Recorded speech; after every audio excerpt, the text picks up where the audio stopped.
Bonsoir à tous. Cette semaine, Église du Monde se tourne sur le Tchad, pays d'Afrique centrale d'environ 14 millions d'habitants, qui compte 20% de catholiques, 50 à 60% de musulmans. Basé sur une culture tribale, le nord est majoritairement musulman, composé d'éleveurs. Au sud, ce sont des tribus animistes, devenues en bonne partie chrétiennes, qui vivent de l'agriculture. Alors depuis son indépendance en 1960, le Tchad a connu plusieurs guerres civiles et le chemin vers la démocratie est encore long. Le président Idriss Déby, à la tête du pays depuis 1990, peut désormais se maintenir au pouvoir encore pendant 15 ans, selon une toute nouvelle constitution. On y reviendra. Alors dans ce contexte, l'Église, bien que minoritaire, est la voix des sans-voix. Et de passage en France, j'ai la grande joie d'accueillir Monseigneur Edmond Djitangar. Monseigneur, bonsoir. Bonsoir. Un grand merci d'être avec nous le temps de cette émission. Vous êtes archevêque de N'Djamena, la capitale du Tchad, et président de la conférence épiscopale du pays. Alors merci. Vous allez nous partager votre regard sur la situation dans votre pays, dont on n'entend finalement pas si souvent parler, nous, d'ici. Et vous nous parlerez bien sûr aussi des joies et défis des chrétiens, en particulier dans votre archidiocèse.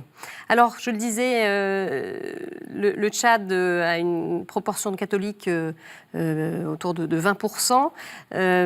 On a entendu la voix de l'Église ces derniers mois, notamment parce que le Tchad est confronté à une grave crise socio-économique. Dites-nous, quel est le climat actuel dans votre pays ? Je me suis absenté depuis 3 semaines et je crois que les nouvelles que je reçois sont plutôt des nouvelles qui interrogent plus sur l'avenir que ne peuvent rassurer. Mais simplement, c'est qu'il y a une évolution au niveau politique, puisque nous passons de la Troisième République à la Quatrième République avec une nouvelle constitution dont le contour reste encore à définir et les applications certainement auront encore du temps pour qu'elles soient opérationnelles et c'est l'attente. Tout le monde attend savoir comment les choses vont évoluer, quelles seront les particularités de cette Quatrième République par rapport à la Troisième République dont nous venons d'en sortir. Et en même temps aussi, il y a eu beaucoup de questions qui ont été soulevées autour de certains thèmes, comme le rôle du religieux dans un État laïque, en même temps aussi l'égalité entre les citoyens, parce que dans les pratiques, on se rend compte qu'il y a quand même quelques discriminations qu'il faudra assez rapidement que le nouveau gouvernement qui est mis en place puisse résoudre pour pouvoir rassurer tout le monde. Des discriminations à quel niveau ? Au niveau, par exemple, nous l'avons souligné, nous les évêques, dans la pratique de la dia, c'est une coutume liée à la religion islamique qui est une forme de la loi du talion, une manière de régler, voilà, ou de régler les conflits quand il y a mort d'homme et les compensations sont prévues par la loi islamique pour que la partie lésée puisse éviter l'escalade de la violence. C'est vraiment très noble comme projet, mais dans l'application, on se rend compte que les hommes ne sont pas égaux. Quand c'est quelqu'un du Sud qui meurt, bon, on donne un petit quelque chose pour... Plutôt du côté des chrétiens ? Oui, pour le sacrifice, mais quand c'est quelqu'un qui est du côté de la zone septentrionale, ben, c'est tout de suite, ça se chiffre en millions. Alors on se demande si les citoyens sont égaux. Et peut-être qu'ils ne sont pas égaux devant la loi islamique parce qu'ils ne sont pas musulmans, mais peut-être que nous sommes dans un État laïque et cela suppose que c'est les règles de la loi la loi positive, le droit positif qui devrait s'appliquer, mais la loi islamique, dans certaines de ses pratiques, a tendance à supplanter la loi de l'État, et les tribunaux sont souvent impuissants devant la force avec laquelle est appliquée la loi islamique de la DIA, et alors c'est de la violence qui est faite aux citoyens, tout simplement. Comment est-ce que vous qualifieriez-vous le régime aujourd'hui dans son évolution? Nous avons vu toutes les formes de... Actuellement. Oui, actuellement, l'interrogation de savoir qu'est-ce que ce régime aura de nouveau à proposer aux citoyens tchadiens. C'est une question que tout le monde se pose. Moi, je n'aurai pas de réponse à donner. Mais vous avez des interrogations, en tout cas. Les interrogations par rapport aux situations que nous avons toujours dénoncées au niveau de la conférence épiscopale, la corruption, des mauvaises habitudes qui sont prises, le détournement de fonds publics, l'impunité de ceux-là qui détournent les fonds publics. En même temps, nous avons le favoritisme qui fait qu'il y a, quand quelqu'un, quelque part, il s'entoure de sa famille, peu importe les compétences, on regarde d'abord le lien familial, tribal, et je crois que tout cela a été dénoncé en son temps, non seulement par l'Église, mais par toute la société civile et bien d'autres. Mais j'ai l'impression que cela a gangréné le fonctionnement de l'État jusqu'à présent. Alors il faut vraiment un miracle pour que cette situation puisse trouver une meilleure issue. Cette crise socio-économique, comment est-ce qu'elle touche la population? Elle touche les jeunes, notamment? Les jeunes surtout. Oui. Beaucoup de chômage? Oui, parce que les jeunes ont été plusieurs fois, excusez-moi le terme, lésés dans leurs ambitions, leurs justes ambitions. Vous savez que dans la répartition des revenus du pétrole, il y avait un pourcentage qui était en compte bloqué pour l'avenir, pour les jeunes, pour l'avenir alors que les générations à venir. Or, ces fonds ont été dilapidés, ont été utilisés à d'autres fins. Les jeunes, maintenant, sont obligés d'aller à l'extérieur pour les études parce que les grèves, les conditions d'études dans le pays sont très difficiles. Il y en a qui se risquent à l'aventure pour aller chercher une formation ou un diplôme qu'ils mettraient 4 ou 5 ans à avoir à cause de l'irrégularité de l'année académique. Beaucoup aussi voient leur avenir bouché parce que la fonction publique est pléthorique. Il n'y a pas de formation diversifiée qui puisse leur offrir du travail, de l'emploi. Et je crois qu'il y a toutes ces questions-là font que les jeunes se sentent frustrés. Et c'est souvent la révolte. On demande souvent aux religieux de pouvoir canaliser ça un peu, mais quand nous n'avons pas d'arguments, quand les paroles que nous disons et les faits, la réalité dans laquelle ils vivent sont tellement contrastantes, alors parfois on a plutôt envie de se taire. Et alors se taire, c'est implicitement les laisser à leur propre, à leur triste sort.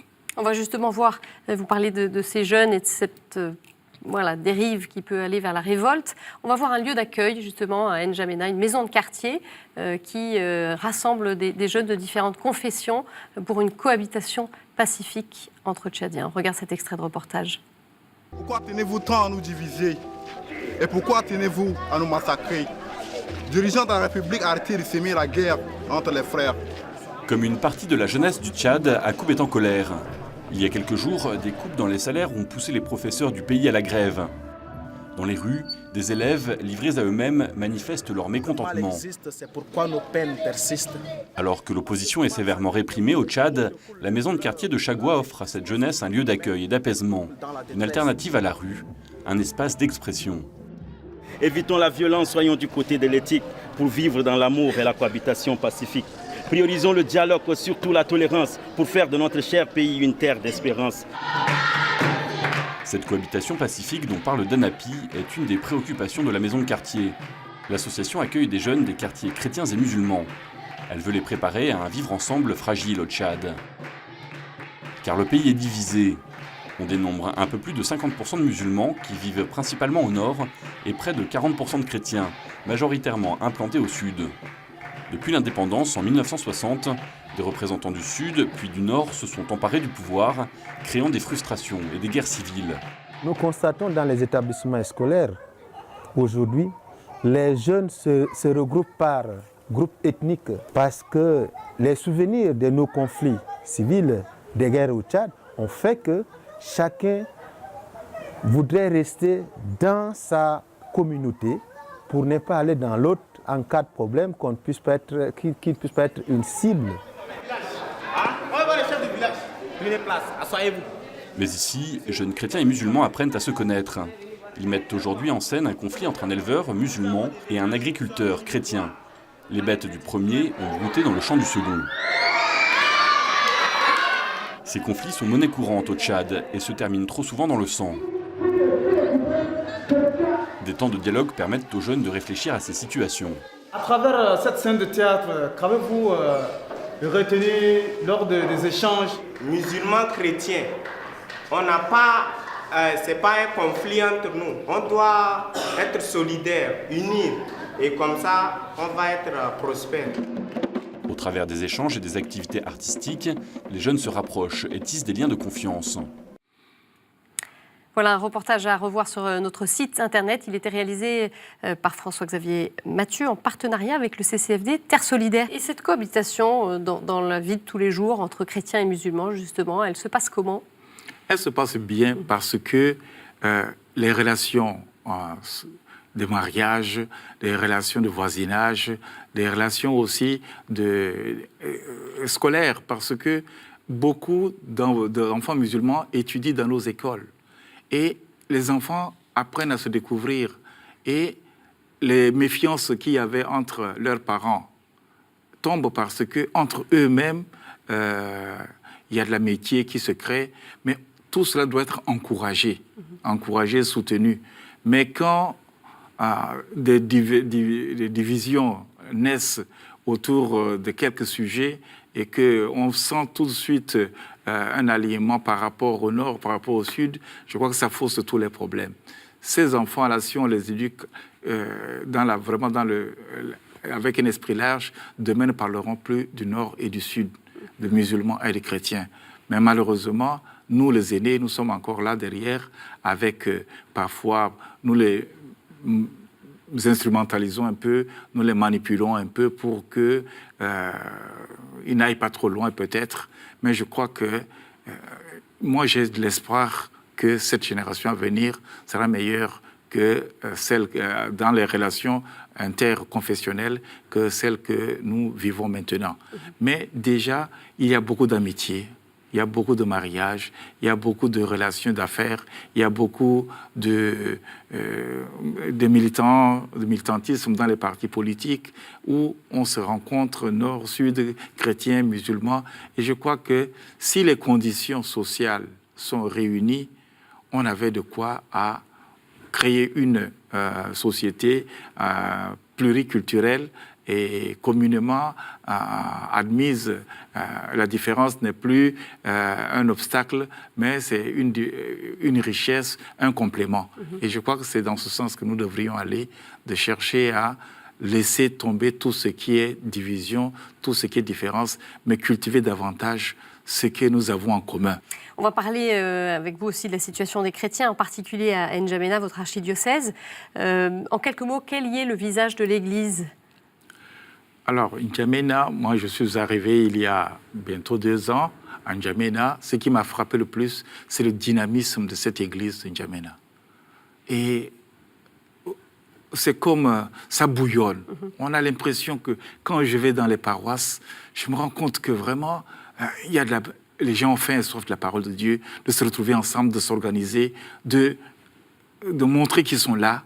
Et c'est pour cela que tous mes premiers discours étaient de dire nous devons arriver à aider les chrétiens à se définir, à avoir une identité qui soit la vraie identité chrétienne dans leur relation avec les autres, dans leur insertion dans la vie publique, dans les options fondamentales de la vie sociale, les choix aussi, des choix culturels, parce qu'on est confronté aussi à un monde qui change beaucoup.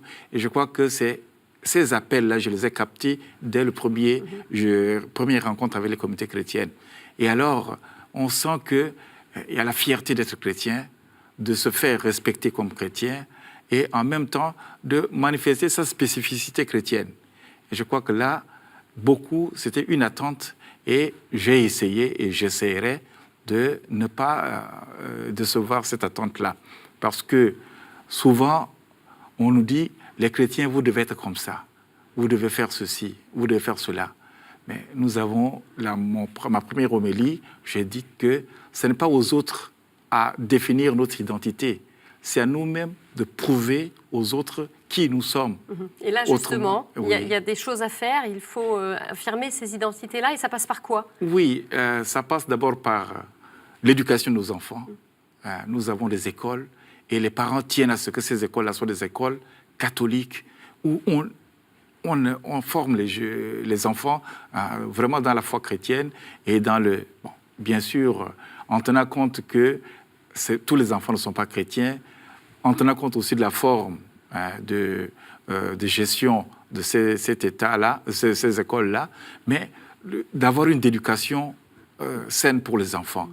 Ensuite, de pouvoir aussi être autonome dans les services sociaux, parce que l'Église chez nous, pendant longtemps, s'est illustrée surtout dans le domaine social. Donc les écoles, la santé, le développement rural, et tout cela fait que nous avons comme une expertise dans ces domaines-là. Et on voudrait, avant, c'était surtout avec l'aide des missionnaires européens ou américains. Maintenant qu'il y a un clergé local qui vient, alors des questions se posent. Comment pouvons-nous continuer à nous affirmer dans le domaine social avec notre spécificité, sans dépendre aussi de l'extérieur. Alors, vous évoquiez l'éducation et l'un des défis aussi pour la développer. Je vous propose d'écouter le père Achille Jimwe Teljim, qui est le directeur national de l'enseignement catholique au Tchad, et on va en parler juste après avec vous. Nous avons une forte demande à chaque entrée scolaire parce que le travail que l'enseignement catholique au Tchad fait est un travail apprécié par l'association des parents d'élèves. Et tout le monde aimerait que son enfant soit dans une école catholique. Et nous n'avons pas assez de structures d'accueil. Et donc l'un des premiers défis, c'est l'infrastructure au niveau des structures. Nous n'avons pas, alors il va falloir œuvrer et cela nécessite beaucoup de moyens de ce côté. Actuellement, nous n'avons pas une structure de formation appropriée pour répondre au niveau pédagogique de ce point. Mais cela quand même reste une préoccupation des évêques à travers la conférence épiscopale, surtout à travers la commission épiscopale pour l'éducation, qui ne cesse vraiment de revenir sur certains aspects de ce côté pour pouvoir au moins relever ces défis. Voilà les défis partagés par ce prêtre, notamment sur le manque de structure. Oui. Que faire par rapport à ça? Il faut des moyens.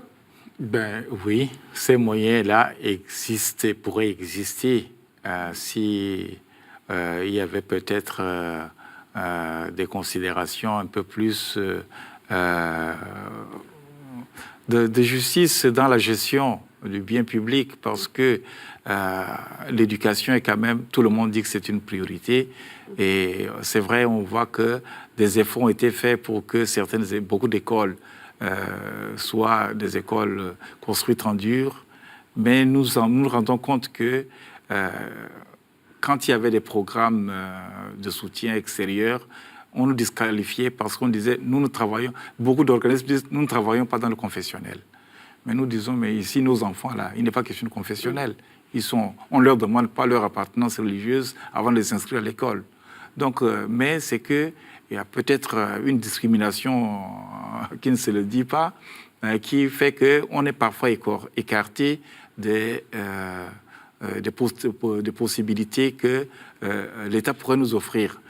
Et il y a aussi une mentalité commune au Tchad que l'Église catholique est très riche, que nous recevons beaucoup d'argent du Vatican et que nous pourrions, et c'est pour cela que nous faisons nos œuvres.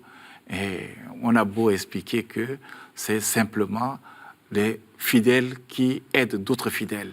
C'est des églises qui aident d'autres églises.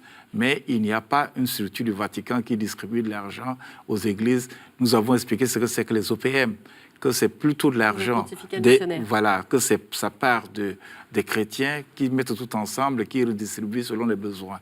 Donc, c'est toute une pédagogie, mais la mentalité reste encore ancrée que l'Église catholique a les moyens, pourquoi l'aider? Alors, quand nous faisons des quêtes, quand nous demandons, quand ils voient par exemple une école délabrée, ils disent mais qu'est-ce que vous attendez pour la réparer? On dit nous n'avons pas les moyens. Alors, il y a aussi un dossier, Monseigneur, qui vous tient à cœur, c'est celui de la restauration de la cathédrale Notre-Dame de la Paix de N'Djamena. Et vous aviez dit à votre prise de pallium que vous étiez un archevêque sans cathédrale. Alors c'est vrai que c'est pas courant. Et c'est sous une tente que vous célébrez l'Eucharistie. Dites-nous, voilà, où ça en est, cette attente-là. Cette attente, de temps en temps... Le gouvernement s'était engagé. Le gouvernement s'est engagé et effectivement, les travaux ont commencé. Ensuite, ils se sont arrêtés et ça a duré pendant 3 ans. Le temps que j'arrive là à N'Djamena, le chantier était vraiment à l'arrêt. Et la première question que les gens me posaient partout où je passais, c'est à quand la reprise des travaux de restauration de la cathédrale de N'Djamena? J'ai dit, mais vous êtes financé par l'État? Par l'État, oui, mais l'État a arrêté parce que pour des raisons de crise économique, mais il y a peut-être d'autres raisons aussi, et qui font que les travaux sont arrêtés. Alors nous avons dit, mais est-ce que nous devons attendre que l'État nous construise cette cathédrale-là? Nous connaissons les moyens, les difficultés que l'État traverse actuellement. Et dans le projet, l'État s'engageait simplement à construire, à faire l'ouvrage, c'est-à-dire les murs, la toiture. Mais il fallait que l'intérieur, l'aménagement, les services, les organisations autour de la vie paroissiale, la cathédrale soient assurés. Et c'est pour cela que nous avons dit, nous n'allons pas attendre que la cathédrale soit achevée avant de chercher à l'embellir, à l'organiser, à la structurer. Alors donc nous avons créé un comité de pilotage de tous les efforts qui vont être mis en œuvre pour sensibiliser les chrétiens à cela. Et je crois que ça aboutit. Après 3 mois d'animation, nous avons pu faire 2 collectes qui avoisinent les 65 millions. Ça fait à peu près combien? Est-ce que c'est 100 000 euros? 100 000 euros à peu près, voilà. Aujourd'hui, que vous avez pu récolter. Voilà. Je vous propose d'écouter, toujours sur ce sujet, le père René Nadou Mangar, qui est l'économe du diocèse de N'Djamena. Il nous reste encore 2,8 milliards de francs CFA pour achever les travaux de la restauration de la cathédrale Notre-Dame de la Paix. Donc, le souci de tous les paroissiens, de l'archevêque et de moi-même comme économe, c'est où trouver cette somme pour achever notre cathédrale. Voilà. Pour nous aussi, c'est le symbole de l'unité de notre Église locale. C'est la raison pour laquelle la cathédrale n'est pas simplement la priorité pour l'évêque, pour les prêtres, mais c'est pour tous les chrétiens et pour tous ceux et celles qui ont l'amour d'écouter la parole de Dieu. Voilà la cathédrale qui doit incarner cette unité de l'Église. Oui. On voit bien qu'il y a encore évidemment beaucoup de moyens nécessaires. Voilà, comment est-ce que vous pouvez être soutenu? Alors là, nous sommes partis des intéressés, des bénéficiaires eux-mêmes. Nous y avons associé tous les amis, toutes les personnes de bonne volonté qui au Tchad sont prêtes à nous aider. Et il y en a qui l'ont manifesté déjà. Nous continuons encore à faire de l'animation pour que ceux qui peuvent contribuer, contribuent. Et à partir de là maintenant, et c'est le but un peu de mon voyage ici, c'est de d'aller vers nos frères d'Europe, à travers les conférences épiscopales, à travers les paroisses, en ayant des points d'ancrage. Il y a des Tchadiens qui vivent en France ici et à qui j'ai demandé de parler de ce projet-là autour d'eux, de réunir des sympathies, de créer un réseau d'aide pour que nous puissions voir qu'est-ce que nous pouvons avec eux réaliser. J'étais très heureux hier de pouvoir échanger avec un groupe de chrétiens de Chartres, avec l'évêque, sur la question. Nous-mêmes nous organiser en conséquence. Et je crois que nous allons vers la création peut-être d'une association qui permettra aux uns et aux autres d'y contribuer. Et je ferai la même chose en Italie, je ferai la même chose en Espagne et en Allemagne. Je crois que ce sont les églises qui habituellement sont en relation avec nous et qui nous aident quand nous avons des projets ou des défis importants comme celui de la cathédrale. Évidemment, c'est un projet qui va prendre un peu de temps, mais on va le suivre sur notre antenne. On verra comment les choses évoluent et comment on peut vous soutenir. Une dernière question, Monseigneur, on arrive à la fin de cette émission. C'est quoi votre prière aujourd'hui que vous pouvez partager à nos téléspectateurs pour le Tchad, pour votre pays? Cette prière-là, c'est une prière que nous disons depuis que nous avons commencé à lancer ce projet de la paroisse de la réflexion de la cathédrale. C'est une prière que nous avons composée et qui est récitée, qui est dite dans toutes les églises à la fin des messes ou à la fin des réunions pour que nous puissions sentir vraiment que cette œuvre-là est une œuvre, c'est Dieu qui nous réalisera ce projet-là. Nous, si le Seigneur nous bâtit la maison, venez la tâche des maçons. Et c'est pour cela que nous avons composé cette prière que j'aimerais bien partager avec les téléspectateurs. Ça va peut-être être un peu long, mais voici la prière. Dieu notre Père, que tes œuvres sont belles. Nous te louons et nous te bénissons pour toutes les églises du monde où tu veux habiter au milieu de tes fidèles. Quelle demeure est digne de toi, Seigneur, et quel temple dira suffisamment ta gloire. Regarde avec bienveillance notre cathédrale Notre-Dame de la Paix. Tu l'as bâtie pour en faire ta demeure et le lieu de ta présence au milieu de nous. Elle est le signe de la foi des hommes, mais porte aussi les traces de leur violence. Fais qu'elle devienne à nouveau la maison de prière pour tous les peuples. Merci beaucoup, Monseigneur Ditangard, d'être venu sur ce plateau nous partager votre regard sur ce qui se vit dans votre pays et aussi concernant les chrétiens. Et vous pouvez revoir cette émission sur notre site et nos réseaux sociaux. Très bonne semaine à tous, à mercredi prochain.